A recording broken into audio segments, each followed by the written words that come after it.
क्यों हो रहा है रिटेल ट्रेडर को लॉस, आज क्या हुआ और कल क्या होगा, डेटा और चार्ट के माध्यम से समझते हैं। कल के वीडियो में जैसे कि मैंने बताया कि मार्केट जो है वो डाउन ट्रेंड में है और जितने भी मूव आएंगे वो शॉर्ट के लिए यूज होंगे। और मैंने ये भी कहा था क्योंकि विक्स स्टेबल है इसलिए हो सकता है थोड़ी देर के लिए मार्केट ऊपर भी जाए, और वैसा ही हुआ। मार्केट ओपन होता ऊपर की तरफ जाता है और रेजिस्टेंस लेता है 25,550 और 600 के बीच, और वहां से रेजिस्टेंस लेके बहुत अच्छा मूव मिलता है 11 बजे के आसपास। अगर आपने मेरा वीडियो देखा होगा तो 11 बजे के आसपास आपको ट्रेड मिला भी होगा। 21 EMA के नीचे एग्जैक्ट ट्रेड मिला था हमें। समझते हैं 27 फरवरी 2026 को क्या हो सकता है। एज पर डेटा FII और प्रो जो शॉर्ट पोजीशंस हैं वो बढ़ के आई हैं। 78% जो कि FIIs की थी लगभग उतनी ही है, और प्रोस की 75% के आसपास पहुंच गई है शॉर्ट पोजीशंस। यानी कि स्ट्रॉन्ग हैंड्स अभी भी शॉर्ट मोड में है और वो शॉर्ट ही करना चाहते हैं, यानी कि वो मार्केट को ऊपर तो नहीं ले जाना चाहते। हो सकता है कि मार्केट रेंज बाउंड रहे या नीचे की तरफ रहे।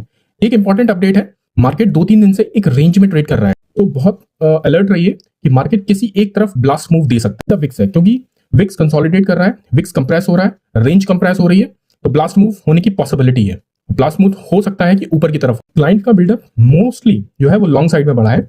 FII का बिल्डअप लगभग न्यूट्रल काइंड ऑफ है, थोड़ा सा ऊपर की तरफ बढ़ गया है। तो इस डेटा के हिसाब से ये लगता है कि FIIs अभी थोड़ा और इसी रेंज में बिताना चाहते हैं अपना। तो ये रेंज हमारे लिए बहुत इंपॉर्टेंट है, 25,600 और 25,300 के बीच की। इसके बीच से बाहर निकलेगा जब मार्केट, तभी एक बड़ा मूव पॉसिबल है। तो इस रेंज को आप ध्यान रखिएगा। अब बात कर लेते हैं चार्ट के ऊपर। चार्ट के हिसाब से अगर देखेंगे कि तो अगर आप 15 मिनट का चार्ट लगाएंगे तो आपको एक डाउनवर्ड स्लोपिंग लाइन मिलेगी।